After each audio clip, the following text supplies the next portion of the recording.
Hi ಎಲ್ರಿಗೂ ನಮಸ್ಕಾರ. Welcome back to channel Ashwini Geetanjali. ಎಲ್ಲರೂ ಹೇಗಿದ್ದೀರಾ? ಚೆನ್ನಾಗಿದ್ದೀರಾ? ನಾವೆಲ್ಲರೂ ತುಂಬಾ ಚೆನ್ನಾಗಿದ್ದೀವಿ ನೋಡಿ. ಬಟ್ ರೆಗ್ಯುಲರಾಗಿ ಡೈಲಿ ವೀಡಿಯೋಸ್ ಅಪ್ಲೋಡ್ ಮಾಡ್ತಾ ಇದ್ದೀನಲ್ಲ, ಹಂಗಾಗಿ ಸ್ವಲ್ಪ ಬ್ಯುಸಿ ಇದ್ದೀನಿ. ಆ್ಯಂಡ್ ಎಷ್ಟಾಗುತ್ತೋ ಅಷ್ಟು ಕಮೆಂಟ್ಸಿಗೆಲ್ಲ ನಿಮ್ಮ ಕಮೆಂಟ್ಸಿಗೆ ರಿಪ್ಲೈ ಮಾಡ್ತಾ ಇದ್ದೀನಿ. ಆ್ಯಂಡ್ ನಿಮಗೆ ಡೌಟ್ಸ್ ಬಂದ್ರೂ ಕ್ಲಿಯರ್ ಮಾಡ್ತಾ ಇದ್ದೀನಿ. ಕೆಲವೊಂದು ಕಮೆಂಟ್ಸ್ಗೆ ನಾನು ಏನು ಮಾಡ್ತೀನಿ ಅಂದರೆ, ಅದನ್ನು ಎಲ್ಲರಿಗೂ ತಿಳ್ಕೊಬೇಕು ಅನ್ನೋ ಒಂದು ಅಂದರೆ ಆ ಥರ ಕಮೆಂಟ್ಸ್ ಇರುತ್ತಲ್ಲ, ಕ್ವೆಶನ್ನು.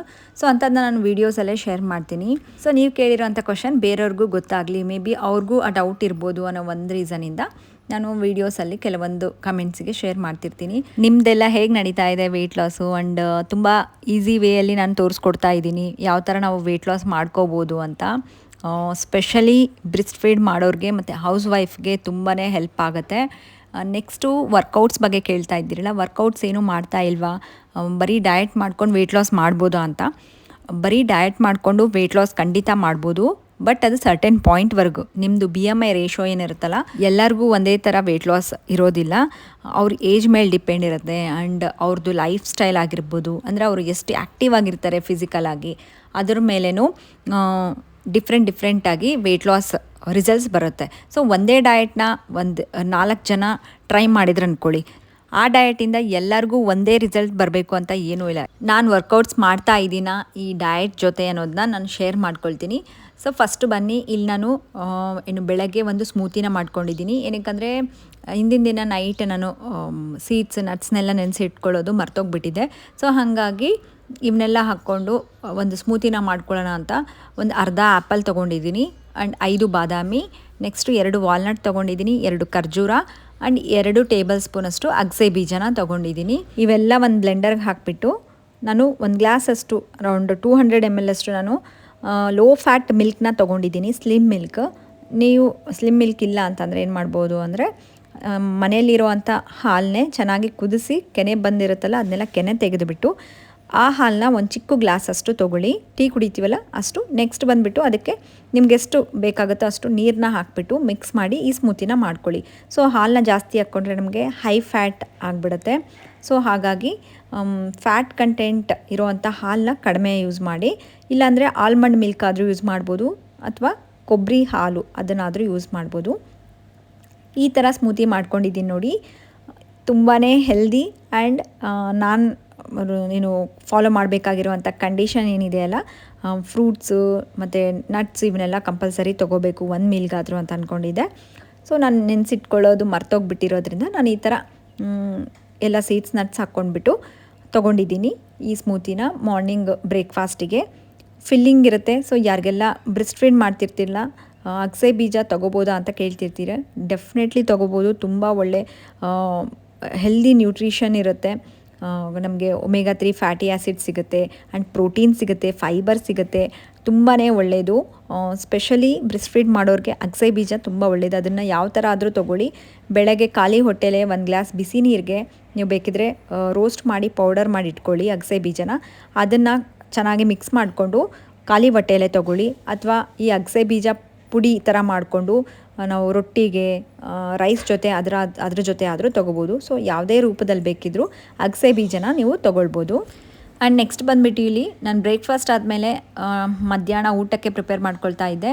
ಸೊ ಮಧ್ಯಾಹ್ನ ಊಟಕ್ಕೆ ಕ್ಯಾಪ್ಸಿಕಮ್ ಮತ್ತು ಪನ್ನೀರ್ದು ಮಸಾಲ ಮಾಡ್ಕೊಳ್ಳೋಣ ಅಂತ ಅಂದ್ಕೊಂಡು ಪನ್ನೀರ್ ಕ್ಯಾಪ್ಸಿಕಮ್ ಮಸಾಲ ಮಾಡ್ತಾಯಿದ್ದೀನಿ. ಇದಕ್ಕೆ ನಾನೇನು ಮಾಡಿದ್ದೀನಿ ಅಂದರೆ, ಫಸ್ಟು ಒಂದು ಪ್ಯಾನಲ್ಲಿ 1 ಟೇಬಲ್ ಸ್ಪೂನಷ್ಟು ಎಣ್ಣೆ ಹಾಕ್ಕೊಂಡ್ಬಿಟ್ಟು ಅದಕ್ಕೆ ಒಂದು ದೊಡ್ಡ ಈರುಳ್ಳಿನ ಕಟ್ ಮಾಡಿಕೊಂಡು ಹಾಕ್ಕೊಂಡಿದ್ದೀನಿ. ನೆಕ್ಸ್ಟು ಸ್ವಲ್ಪ ಹಸಿ ಶುಂಠಿ ಆ್ಯಂಡ್ ಬೆಳ್ಳುಳ್ಳಿ 2 ಹಾಕ್ಕೊಂಡು ಸ್ವಲ್ಪ ಒಂದು ನಿಮಿಷದವರೆಗೂ ಅದನ್ನು ಫ್ರೈ ಮಾಡಿಕೊಂಡು, ಈರುಳ್ಳಿ ಹಸಿ ವಾಸನೆ ಎಲ್ಲ ಹೋಗೋವರೆಗೂ ಫ್ರೈ ಮಾಡ್ಕೊಂಡ್ಬಿಟ್ಟು ಅದಕ್ಕೆ 2 ಟೊಮೆಟೊನ ಹಾಕ್ಕೊಂಡು ಸ್ವಲ್ಪ ಫ್ರೈ ಮಾಡಿಕೊಂಡು ಪಕ್ಕಕ್ಕೆ ಇಟ್ಕೊಂಡಿದ್ದೀನಿ. ಇದೆಲ್ಲ ಸ್ವಲ್ಪ ಸಾಫ್ಟ್ ಆಗೋವರೆಗೂ ಚೆನ್ನಾಗಿ ಹುರ್ಕೊಳ್ಳಿ. ನೆಕ್ಸ್ಟ್ ಏನು ಮಾಡಬೇಕು ಅಂದರೆ, ತಣ್ಣಗಾದ್ಮೇಲೆ ಅದನ್ನು ಪ್ಯೂರಿ ಮಾಡಿಟ್ಕೊಳ್ಳಿ ಮಿಕ್ಸಿ ಜಾರಿಗೆ ಹಾಕ್ಕೊಂಡು, ಸರಿನಾ. ಈಗ ನೆಕ್ಸ್ಟು ಒಂದು ಪ್ಯಾನಿಗೆ 1 ಟೇಬಲ್ ಸ್ಪೂನಷ್ಟು ಎಣ್ಣೆ ಹಾಕ್ಕೊಂಡ್ಬಿಟ್ಟು ಅದಕ್ಕೆ ಈರುಳ್ಳಿ ಹಾಕಿ, ಈರುಳ್ಳಿ ಸ್ವಲ್ಪ ಫ್ರೈ ಆದಮೇಲೆ ಕಟ್ ಮಾಡ್ಕೊಂಡಿರೋವಂಥ ಕ್ಯಾಪ್ಸಿಕಮ್ನ ಹಾಕ್ಕೊಂಡಿದ್ದೀನಿ. ಕ್ಯಾಪ್ಸಿಕಮ್ಮು ಅಷ್ಟೇ ವೆಯ್ಟ್ ಲಾಸ್ಗೆ ತುಂಬ ಹೆಲ್ಪ್ ಮಾಡುತ್ತೆ. ಆ್ಯಂಡ್ ಯಾರಿಗೆಲ್ಲ ಹೈ ಕೊಲೆಸ್ಟ್ರಾಲ್ ಲೆವೆಲ್ಸ್ ಇರುತ್ತೆ ಆ್ಯಂಡ್ ಹೈ ಫ್ಯಾಟ್ ಕಂಟೆಂಟ್ ಇರುತ್ತಲ್ಲ ಬಾಡಿಯಲ್ಲಿ, ಅಂಥವರು ಜಾಸ್ತಿ ಕ್ಯಾಪ್ಸಿಕಮ್ಸ್ನ ಯೂಸ್ ಮಾಡೋದ್ರಿಂದ ಫ್ಯಾಟ್ನ ರೆಡ್ಯೂಸ್ ಮಾಡುತ್ತೆ, ಬಾಡಿಯಲ್ಲಿರೋ ಫ್ಯಾಟ್ನ. ಸೊ ಹಾಗಾಗಿ ಕ್ಯಾಪ್ಸಿಕಮ್ನು ನೀವು ನಿಮ್ಮ ಡಯಟಲ್ಲಿ ರೆಗ್ಯುಲರಾಗಿ ಇನ್ಕ್ಲೂಡ್ ಮಾಡ್ಕೊಳ್ಳಿ. ಸೊ ನೋಡಿ, ಇದಕ್ಕೆ ನಾನು ಸ್ವಲ್ಪ ಉಪ್ಪು, ಅರಿಶಿನ, ಖಾರ, ಗರಂ ಮಸಾಲ ಈ ಥರದನ್ನೆಲ್ಲ ಸ್ಪೈಸಸ್ನ ಆ್ಯಡ್ ಮಾಡಿಕೊಂಡು ಒಂಚೂರು ಫ್ರೈ ಮಾಡ್ಕೊಂಡಿದ್ದೀನಿ. ಈ ಕ್ಯಾಪ್ಸಿಕಮ್ ತುಂಬ ಸಾಫ್ಟ್ ಆಗಿರುತ್ತೆ, ಬೇಗನೆ ಬೆಂದುಬಿಡುತ್ತೆ. ಹಾಗಾಗಿ ಜಾಸ್ತಿ ಏನು ಕುದಿಸ್ಕೊಳ್ಳೋಕೆ ಹೋಗಬೇಡಿ. ಲೋ ಫ್ಲೇಮಲ್ಲಿ ಇಟ್ಕೊಂಡು ಒಂದು 2ರಿಂದ 3 ನಿಮಿಷ ಕುದಿಸ್ಕೊಂಡ್ರೆ ಸಾಕು. ನೆಕ್ಸ್ಟ್ ಇದಕ್ಕೆ ನಾವು ರುಬ್ಬಿಟ್ಕೊಂಡಿರೋಂಥ ಮಸಾಲೆ ಏನಿದೆ ಅಲ್ಲ ಫಸ್ಟ್ ಅದನ್ನು ಹಾಕ್ಕೊಂಡ್ಬಿಟ್ಟು ಆ್ಯಂಡ್ ಕೆಲವು ಪನ್ನೀರ್ ಪೀಸಸ್ನ ತೊಗೊಂಡಿದ್ದೀನಿ. ಹೈ ಪ್ರೋಟೀನ್ ಡಯಟ್ನ ಫಾಲೋ ಮಾಡ್ತಿರೋದ್ರಿಂದ ಸ್ವಲ್ಪ ಪನ್ನೀರ್ನ ಆ್ಯಡ್ ಮಾಡ್ಕೊಳ್ತಾ ಇದ್ದೀನಿ ಪ್ರೋಟೀನ್ಗೋಸ್ಕರ. ಆ್ಯಂಡ್ ಇದ್ರ ಬದಲಾಗಿ ಪನ್ನೀರ್ ಇಲ್ಲ ಅಂತಂದರೆ, ಪನ್ನೀರ್ ತಿಂದೇ ಇರೋರು ಅಂದರೆ PCOD ಆ ಥರ ಪ್ರಾಬ್ಲಮ್ ಇರೋರು ಯಾವುದಾದ್ರೂ ಕಾಳುಗಳು ಇರುತ್ತಲ್ಲ, ರಾಜ್ಮಾ ಕಾಳು ಆಗಿರ್ಬೋದು, ಕಡಲೆಕಾಳು ಅಥವಾ ನಮಗೆ ಹೆಸರು ಕಾಳು, ಈ ಥರದನ್ನ ನೀವೇನು ಮಾಡ್ಬೋದು ಪ್ರೋಟೀನ್ ಸೋರ್ಸ್ ಆಗಿ ಇದರಲ್ಲಿ ನೆನೆಸಿ ಕುದಿಸಿಟ್ಕೊಂಡಿರುವಂಥ ಕಾಳುಗಳನ್ನ ಆ್ಯಡ್ ಮಾಡ್ಕೋಬೋದು. ಆ ಥರನೂ ಈ ಪಲ್ಯನ ಮಾಡ್ಕೋಬೋದು.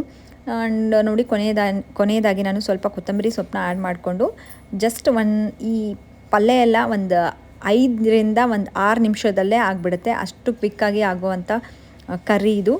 ಪನ್ನೀರ್ ಕ್ಯಾಪ್ಸಿಕಮ್ ಮಸಾಲ ತುಂಬ ಚೆನ್ನಾಗಿ ಬಂದಿತ್ತು. ಆ್ಯಂಡ್ ಇದಕ್ಕೆ ರೆಸ್ಟೋರೆಂಟಲ್ಲಿ ಏನು ಮಾಡ್ತಾರೆ ಅಂದರೆ ಸ್ವಲ್ಪ ಕ್ರೀಮ್ ಆ್ಯಡ್ ಮಾಡ್ತಾರೆ ಮೇಲ್ಗಡೆ. ನೀವು ಬೇಕಿದ್ರೆ ನೆನೆಸಿಟ್ಟಿರೋ ಒಂದು 4-5 ಗೋಡಂಬಿ ಆ್ಯಂಡ್ ಅದ್ರ ಜೊತೆ ಕೆನೆ ಇವೆರಡು ಮಿಕ್ಸಿ ಮಾಡಿಬಿಟ್ಟು ಅದನ್ನು ನೀವು ಫ್ರೆಶ್ ಕ್ರೀಮ್ ಥರ ಇದ್ರ ಮೇಲೆ ಹಾಕ್ಕೊಂಡು ಸರ್ವ್ ಮಾಡ್ಕೊಂಬಿಡಿ. ತುಂಬ ಟೇಸ್ಟಿಯಾಗಿರುತ್ತೆ. ಸೇಮ್ ರೆಸ್ಟೋರೆಂಟಲ್ಲಿ ಸಿಗೋ ಥರನೇ ಇರುತ್ತೆ. ಟ್ರೈ ಮಾಡಿ ಯಾವ ಥರ ಬಂತು ಅಂತ ನನಗೆ ಕಮೆಂಟ್ ಮಾಡಿ ತಿಳಿಸಿ, ಆಯಿತಾ.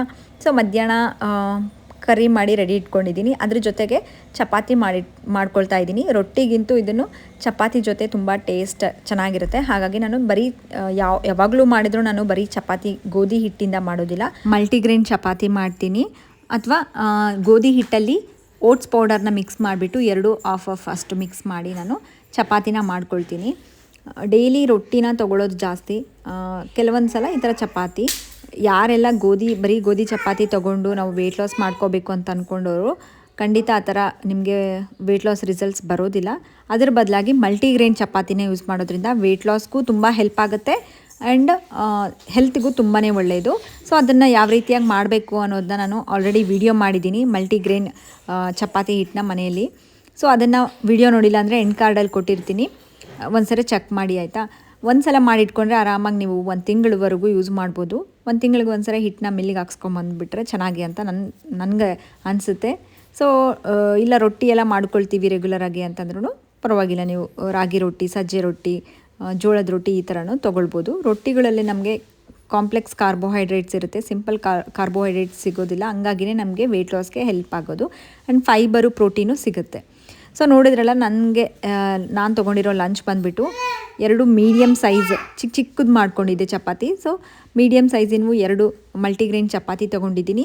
ಅದ್ರ ಜೊತೆಗೆ ನಾನು ಮಾಡ್ಕೊಂಡಿರೋಂಥ ಕ್ಯಾಪ್ಸಿಕಮ್ ಪನ್ನೀರ್ ಮಸಾಲ ಜೊತೆಗೆ ಸ್ವಲ್ಪ ಉಳಿದಿರೋವಂಥ ದಾಲ್ನ ತೊಗೊಂಡಿದ್ದೀನಿ. ಆ್ಯಂಡ್ ಎಷ್ಟೊಂದು ಜನ ವೆಯ್ಟ್ ಲಾಸ್ ಮಾಡೋರು ಏನು ಮಾಡ್ತಾರೆ ಅಂತಂದರೆ, ನಾವು ಪೋರ್ಷನ್ ಕಂಟ್ರೋಲ್ ಮಾಡಬೇಕು ಅಂತ ಅಂದ್ಕೊಂಡು ಮಧ್ಯಾಹ್ನ ಒಂದೇ ಚಪಾತಿ ಸ್ವಲ್ಪ ಕರಿ ತೊಗೊಂಡು ಬಿಟ್ಬಿಡ್ತಾರೆ. ಸೊ ಆ ಥರ ಮಾಡೋದ್ರಿಂದ ಏನಾಗುತ್ತೆ ಗೊತ್ತಾ, ವೆಯ್ಟ್ ಲಾಸ್ ಆಗುತ್ತೆ ಅಂತ ಅಂದ್ಕೊಳ್ತಾರೆ, ಬಟ್ ಡೆಫಿನೆಟ್ಲಿ ನಮಗೆ ಸುಸ್ತಾಗುತ್ತೆ. ಸೊ ಡಯಟ್ ಮಾಡಿದ್ರೆ ಕಡಿಮೆ ಊಟ ಮಾಡಬೇಕು, ಸೊ ಸುಸ್ತಾಗಿಬಿಡುತ್ತೆ, ಟಯರ್ಡ್ ಆಗಿಬಿಡುತ್ತೆ ಅಂತ ಅಂದ್ಕೊಳ್ತಾ ಇರ್ತಾರಲ್ಲ. ಸೊ ಆ ಥರ ಮಾಡೋಕ್ಕೆ ಹೋಗಬೇಡಿ. ಮಧ್ಯಾಹ್ನ ನೀವು ತೊಗೊಳ್ಳೋ ಅಂಥ ಪ್ಲೇಟು ಬ್ಯಾಲೆನ್ಸ್ಡ್ ಆಗಿರಬೇಕು ಅಂತ ಅದಕ್ಕೆ ನಾನು ಯಾವಾಗಲೂ ಹೇಳೋದು. ಕಾರ್ಬೋಹೈಡ್ರೇಟ್ಸು, ಪ್ರೋಟೀನ್ಸು, ಫೈಬರು ಈ ಥರ ಎಲ್ಲ ಸೋರ್ಸ್ ಇರೋವಂಥ ಪ್ಲೇಟ್ನ ತೊಗೊಂಡಾಗ ಮಾತ್ರ ವೆಯ್ಟ್ ಲಾಸ್ಗೆ ಹೆಲ್ಪ್ ಆಗೋದು. ಸೊ ನಿಮ್ಗೆ ಆ ಥರ ನಿಮಗೆ ಐಡಿಯಾಸ್ ಬರಬೇಕು ಅಂತಂದರೆ ರೆಗ್ಯುಲರಾಗಿ ನನ್ನ ವೀಡಿಯೋಸ್ ನೋಡ್ತಾ ಇರಿ. ನಿಮಗೆ ಎಲ್ಲ ಥರದ್ದು ಟಿಪ್ಸು ಕೊಡ್ತಿರ್ತೀನಿ ಆ್ಯಂಡ್ ನಾನು ಯಾವ ಥರ ಫಾಲೋ ಮಾಡ್ತಿರ್ತೀನಿ ರಿಯಲಿಸ್ಟಿಕ್ ಆಗಿ ಅನ್ನೋದನ್ನು ಶೇರ್ ಮಾಡ್ತಾ ಇರ್ತೀನಿ. ಆ್ಯಂಡ್ ಇಲ್ಲೇನು ತೋರಿಸ್ತಿರೋದು ಅಂದರೆ, ನಾನು ಚಪಾತಿ ಮಾಡಿದ್ನಲ್ಲ ಮಲ್ಟಿಗ್ರೇನ್ ಚಪಾತಿ, ಅದನ್ನೇ ನಾನು ಲಡ್ಡುಗೆ ಏನು ಮಾಡ್ತೀನಿ ಅಂದರೆ, ರೊಟ್ಟಿ ಆಗಿರ್ಬೋದು, ಚಪಾತಿ ಈ ಥರದನ್ನೇ ಹಾಲಲ್ಲಿ ನೆನೆಸಿಟ್ಬಿಟ್ಟು ನಾನು ಸ್ವಲ್ಪ ಹಸು ಹಾಲು ಯೂಸ್ ಮಾಡ್ತೀನಿ. ಅವನಿಗೆ ಸ್ವಲ್ಪ ಹಾಲು ಹಾಕ್ಬಿಟ್ಟು ನೆನೆಸಿಟ್ಟು ಅದರಲ್ಲಿ ಸಕ್ಕರೆ, ಉಪ್ಪು ಏನೂ ಆ್ಯಡ್ ಮಾಡೋದಿಲ್ಲ. ಕೆಲವೊಬ್ರು ಸಕ್ಕರೆ ಎಲ್ಲ ಆ್ಯಡ್ ಮಾಡ್ತಾರೆ, ಆ ಥರ ಎಲ್ಲ ಮಕ್ಕಳಿಗೇನು ಕೊಡೋಕ್ಕೆ ಹೋಗಬೇಡಿ. ಅವ್ರು ಆರಾಮಾಗಿ ನೀವು ಯಾವ ಥರ ರೂಢಿ ಮಾಡ್ತೀರಲ್ಲ ಅದೇ ಥರ ತಿನ್ನೋದಕ್ಕೆ ಸ್ಟಾರ್ಟ್ ಮಾಡ್ತಾರೆ. ಸೊ ನೀವು ಅಂದ್ಕೊಳ್ಳೋಕ್ಕೆ ಹೋಗಬೇಡಿ ಸಪ್ಪೆ ಇರುತ್ತೇನೋ ತಿನ್ನೋದಿಲ್ಲ ಮಕ್ಕಳು ಅಂತ. ನೀವೇ ಬೆಲ್ಲ ಹಾಕೋದು, ಸಕ್ಕರೆ ಹಾಕೋದು ಅಭ್ಯಾಸ ಮಾಡಬೇಡಿ ಮಕ್ಕಳಿಗೆ. ಲಡ್ಡುಗೆ ಅದನ್ನು ತಿನ್ನಿಸ್ಬಿಟ್ಟು ಆ್ಯಂಡ್ ನೆಕ್ಸ್ಟು ಮಧ್ಯಾಹ್ನ ಊಟ ಎಲ್ಲ ಮುಗಿಸ್ಕೊಂಡು ಈವ್ನಿಂಗ್ ಇದು ಸ್ವಲ್ಪ ಹೋಗಿ ಬರೋಣ ಅಂತ ಅಂದ್ಕೊಂಡು ವಾಕಿಂಗ್ ಹೋದ್ವಿ ಕೆಳಗಡೆ. ಲಡ್ಡುನ ಕರ್ಕೊಂಡು ಎಷ್ಟೊಂದು ದಿನ ಆಗಿತ್ತು ನಾನು ವಾಕಿಂಗೂ ಮಾಡ್ತಾಯಿಲ್ಲ, ವರ್ಕೌಟ್ಸೂ ಮಾಡ್ತಾಯಿಲ್ಲ. ಇಷ್ಟು ದಿನ ನನಗೆ ಆಗೇ ಇರಲಿಲ್ಲ. ಸ್ಟಾರ್ಟಿಂಗಲ್ಲಿ ಮಾಡಿದ್ದೆ, ಜಿಮ್ಗೆಲ್ಲ ಹೋಗಿದ್ನಲ್ಲ, ನಿಮಗೂ ಗೊತ್ತಿದೆ. ಆಮೇಲೆ ಏನಾಯಿತು ಅಂದರೆ, ಆರಾಧ್ಯಗೆ ಸಮ್ಮರ್ ಹಾಲಿಡೇಸ್ ಎಲ್ಲ ಬಿಟ್ಟರು. ಸೊ ಊರಿಗೆಲ್ಲ ಹೋಗೋದು ಆ್ಯಂಡ್ ಓಡಾಟ, ಸೊ ಈ ಥರ ಇದ್ದಿದ್ದರಿಂದ ನನಗೆ ಕಂಟಿನ್ಯೂಸ್ ಆಗಿ ಹೋಗೋಕ್ಕೆ ಆಗಿರಲಿಲ್ಲ. ಮತ್ತು ಮನೆಗೆ ರಿಲೇಷನ್ಸ್ ಎಲ್ಲ ಬರ್ತಿದ್ರು. ಸೊ ಇವೆಲ್ಲ ಮಧ್ಯ ನಾನು ಬ್ರೇಕ್ ತೊಗೊಂಡ್ಬಿಟ್ಟಿದ್ದೆ. ವರ್ಕೌಟ್ಸು, ವಾಕಿಂಗ್ ಏನೂ ಮಾಡಿರಲಿಲ್ಲ. ಬಟ್ ಮನೆಯಲ್ಲಂತೂ ಮಕ್ಕಳನ್ನ ಮ್ಯಾನೇಜ್ ಮಾಡೋದೇ ದೊಡ್ಡದು ಕತೆ ಆಗಿಬಿಡತ್ತೆ. ಸೊ ಬಟ್ ಈಗ ಡೆಫಿನೆಟ್ಲಿ ನಾನು ನೆಕ್ಸ್ಟ್ ಇನ್ನು ಒಂದು 2 ಡೇಸ್ ಬಿಟ್ಟು ಹೋಗಬೇಕು ಅಂತ ಫಿಕ್ಸ್ ಆಗಿದ್ದೀನಿ. ಕಂಟಿನ್ಯೂಸ್ ಆಗಿ ವರ್ಕೌಟ್ಸ್ ವೀಡಿಯೋಸು ನಾನು ನಿಮಗೆ ಶೇರ್ ಮಾಡ್ತೀನಿ. ನೀವು ಕೇಳಿದ್ರಲ್ಲ ಡಯಟ್ ಜೊತೆ ವರ್ಕೌಟು ಮಾಡ್ತಾ ಇದ್ದೀರಾ ಅಂತ. ಇಷ್ಟು ದಿನ ಮಾಡ್ತಾ ಇರಲಿಲ್ಲ, ಹಾನೆಸ್ಟಾಗಿ ಹೇಳ್ತಿದ್ದೀನಿ. ವರ್ಕೌಟ್ಸ್ ಏನೂ ಮಾಡಿಲ್ಲ, ಓನ್ಲಿ ನಾನು ಡಯಟ್ ಮಾಡಿಕೊಂಡು ನಾನು ನನ್ನ ವೆಯ್ಟ್ ಲಾಸ್ ಮಾಡ್ಕೊಳ್ತಾ ಇದ್ದೀನಿ. ಆ್ಯಂಡ್ ನನ್ನ ವೆಯ್ಟ್ನ ಮೇಂಟೈನ್ ಮಾಡ್ತಾಯಿದ್ದೀನಿ. ಮೇಯ್ನಾಗಿ ಎಷ್ಟೊಂದು ಸಲ ಬ್ರೇಕ್ಸು ಆ್ಯಂಡ್ ಎಲ್ಲ ಥರದನ್ನ ನಾನು ಮಾಡಿದ್ರೂ ನನ್ನ ವೆಯ್ಟ್ ಮೇಂಟೈನ್ ಆಗ್ತಾ ಇದೆ ಅಂದರೆ ನಾನು ಮಾಡೋ ಅಂಥ ಡಯಟ್ ಆಗಿರುತ್ತೆ ಆ್ಯಂಡ್ ನಾನು ತೊಗೊಳ್ಳೋ ಫುಡ್ ಆ ಥರ ಇರುತ್ತೆ. ಆ್ಯಂಡ್ ನಾನು ಫಾಲೋ ಮಾಡೋ ಟಿಪ್ಸು ನಿಮಗೆಲ್ಲ ಶೇರ್ ಮಾಡ್ತಾನೆ ಇರ್ತೀನಲ್ಲ. ಆ್ಯಂಡ್ ಖಂಡಿತ ನಾನು ಇನ್ನು ಒಂದು 2 ಡೇಸ್ ಬಿಟ್ಟು ನಾನು ವರ್ಕೌಟ್ಸ್ ಸ್ಟಾರ್ಟ್ ಮಾಡ್ತೀನಿ. ಆ ವೀಡಿಯೋಸ್ ನಿಮಗೆ ಅಪ್ಡೇಟ್ ಮಾಡ್ತೀನಿ ಅಂತ.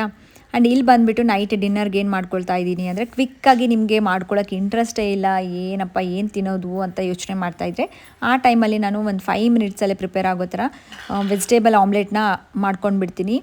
ಸೊ ಇಲ್ಲಿ 2 ಎಗ್ನ ತೊಗೊಂಡಿದ್ದೀನಿ ಆ್ಯಂಡ್ ಸ್ವಲ್ಪ ಒಂದು ದೊಡ್ಡ ಕಪ್ಪಷ್ಟು ಕ್ಯಾಬೇಜ್ ತುರಿನ ತೊಗೊಂಡಿದ್ದೀನಿ. ನೀವು ಕ್ಯಾಬೇಜ್ ತುರಿ ಬದಲು ಕ್ಯಾಪ್ಸಿಕಮ್ ಆದರೂ ತೊಗೋಬೋದು, ಕ್ಯಾರೆಟ್ ಆದರೂ ತೊಗೋಬೋದು. ಆ್ಯಂಡ್ ನಿಮಗೆ ಇದರಲ್ಲಿ ಪಾಲಕ್ ಸೊಪ್ಪಾದರೂ ಆ್ಯಡ್ ಮಾಡ್ಕೋಬೋದು. ನಿಮಗೆ ಯಾವ ಥರ ವೆಜಿಟೇಬಲ್ಸ್ ಇಷ್ಟನೋ ಅದನ್ನೆಲ್ಲ ಆ್ಯಡ್ ಮಾಡಿಕೊಂಡು ಸ್ವಲ್ಪ ಸ್ಪೈಸಸ್ನ, ಸ್ವಲ್ಪ ಉಪ್ಪು, ಅರಿಶಿನ, ಖಾರ, ನಿಮ್ಗೆ ಇನ್ನೇನು ಬೇಕಾಗುತ್ತೆ ಇದರಲ್ಲೆಲ್ಲ ಆ್ಯಡ್ ಮಾಡಿಕೊಂಡು ಚೆನ್ನಾಗಿ ಬೀಟ್ ಮಾಡಿಕೊಂಡು ಏನು ಆಮ್ಲೆಟ್ ಥರ ಹಾಕ್ಕೊಂಡ್ಬಿಡಿ. ಲೋ ಫ್ಲೇಮಲ್ಲಿ ಇಟ್ಟು ಇದನ್ನು ಕುದಿಸ್ಕೊಳ್ಳಿ. ಯಾಕಂದರೆ ಸ್ವಲ್ಪ ದಪ್ಪ ಇರುತ್ತಲ್ಲ, ಎಲ್ಲ ವೆಜಿಟೇಬಲ್ಸ್ ಹಾಕಿರೋದ್ರಿಂದ ಚೆನ್ನಾಗಿ ಕುಕ್ ಆಗಬೇಕು. ಹಾಗಾಗಿ ಲೋ ಫ್ಲೇಮಲ್ಲಿ ಇಟ್ಕೊಂಡು ಈ ಆಮ್ಲೆಟ್ನ ಮಾಡ್ಕೊಂಡ್ಬಿಟ್ರೆ ತುಂಬಾ ಫಿಲ್ಲಿಂಗೂ ಇರುತ್ತೆ ಆ್ಯಂಡ್ ನಮಗೆ ಪ್ರೋಟೀನು ಸಿಗುತ್ತೆ, ಜೊತೆಗೆ ವೆಯ್ಟ್ ಲಾಸ್ಗೂ ಹೆಲ್ಪ್ ಮಾಡುತ್ತೆ. ಇದ್ರ ಜೊತೆಗೆ ಮತ್ತೆ ಬೇರೆ ಏನು ತಿನ್ನೋಕೆ ಹೋಗ್ಬೇಡಿ. ಇದೇ ಡಿನ್ನರು. ಆ್ಯಸ್ ಎ ಡಿನ್ನರ್ ಆಗಿ ವೆಯ್ಟ್ ಲಾಸ್ ಮಾಡೋರು ಇದನ್ನು ತೊಗೊಂಡ್ರೆ ಸಾಕು. ಡೈಲಿ ಇದನ್ನೇ ತೊಗೋಬೋದಾ ಅಂತಂದರೆ ತೊಗೋಬೋದು. ನಿಮಗೆ ಏನು ಮಧ್ಯಾಹ್ನ ಏನು ತೊಗೊಂಡಿರ್ತೀರಿ, ಬೆಳಗ್ಗೆ ಏನು ತೊಗೊಂಡಿರ್ತೀರಿ ಅದರ ಮೇಲೆ ಡಿಪೆಂಡ್. ಈಗ ಆಲ್ರೆಡಿ ನೀವು ಮಧ್ಯಾಹ್ನ ಎಗ್ ತೊಗೊಂಡ್ಬಿಟ್ಟಿದ್ದೀರಿ ಅಂದರೆ ಮತ್ತೆ ನೈಟ್ ಎಗ್ ತೊಗೊಳ್ಳೋದೆಲ್ಲ ಬೇಡ. ದಿನಕ್ಕೆ 2, ಮ್ಯಾಕ್ಸಿಮಮ್ 2, ಇದಕ್ಕಿಂತ ಜಾಸ್ತಿ ಎಗ್ನ ತೊಗೊಳಕ್ಕೆ ಹೋಗಬೇಡಿ. ಆ್ಯಂಡ್ ವೆಜಿಟೇರಿಯನ್ಸ್ ಆಗಿದ್ದರೆ ನೀವು ಎಗ್ ಬದಲಾಗಿ ಇದರಲ್ಲಿ 2 ಟೇಬಲ್ ಸ್ಪೂನಷ್ಟು ಕಡಲೆ ಹಿಟ್ಟನ್ನು ಇದರಲ್ಲಿ ಹಾಕ್ಕೊಂಡ್ಬಿಟ್ಟು ಸೇಮ್ ಆಮ್ಲೆಟ್ ಥರ ಮಾಡಿಕೊಂಡು ಬೇಸನ್ ಚೀಲ ಥರ ಆಗುತ್ತೆ. ಅದೂ ನಮಗೆ ಹೈ ಪ್ರೋಟೀನ್ ಇರುವಂಥ ಫುಡ್ ಅದು ರೆಸಿಪಿ. ಸೊ ಅದನ್ನು ನೀವು ಇನ್ಕ್ಲೂಡ್ ಮಾಡ್ಕೋಬೋದು. ಸೊ ಇದನ್ನು ತೊಗೊಂಡ್ಬಿಟ್ಟು ನಾನು ನನ್ನ ನೈಟ್ ಡಿನ್ನರ್ನ ಕಂಪ್ಲೀಟ್ ಮಾಡಿಕೊಂಡೆ. ಸೊ ನನ್ನ ಟಾರ್ಗೆಟ್ ರೀಚ್ ಆಗೋದಕ್ಕೆ ನಾನು ಏನೆಲ್ಲ ತೊಗೊಳ್ತಾ ಇದ್ದೀನಿ ವೆಯ್ಟ್ ಲಾಸ್ಗೆ ಮಾರ್ನಿಂಗಿಂದ ನೈಟ್ವರೆಗೂ ಅನ್ನೋದನ್ನ ಶೇರ್ ಮಾಡ್ಕೊಂಡಿದ್ದೀನಿ. ಆ್ಯಂಡ್ ವಿಡಿಯೋ ಇಷ್ಟ ಆದರೆ ಪ್ಲೀಸ್ ಲೈಕ್ ಮಾಡೋದು ಮಾತ್ರ ಮರಿಬೇಡಿ. ಆ್ಯಂಡ್ ಇನ್ನೂ ನಮ್ಮ ಚಾನಲ್ಗೆ ಯಾರಾದರೂ ಸಬ್ಸ್ಕ್ರೈಬ್ ಮಾಡದೆ ವೀಡಿಯೋಸ್ ನೋಡ್ತಾ ಇದ್ದರೆ ಪ್ಲೀಸ್ ಸಬ್ಸ್ಕ್ರೈಬ್ ಮಾಡ್ಕೊಳ್ಳಿ. ನಮ್ಮ ಚಾನಲ್ನ ನಿಮ್ಮ ಫ್ರೆಂಡ್ಸ್ ಆ್ಯಂಡ್ ಫ್ಯಾಮ್ಲಿಗೆ ಶೇರ್ ಮಾಡಿ, ರೆಕಮೆಂಡ್ ಮಾಡಿ. ಆ್ಯಂಡ್ ನೆಕ್ಸ್ಟ್ ವ್ಲಾಗಲ್ಲಿ ಸಿಗ್ತೀನಂತೆ. ಅಲ್ಲಿವರೆಗೂ ಟೇಕ್ ಕೇರ್, ಬಾಯ್.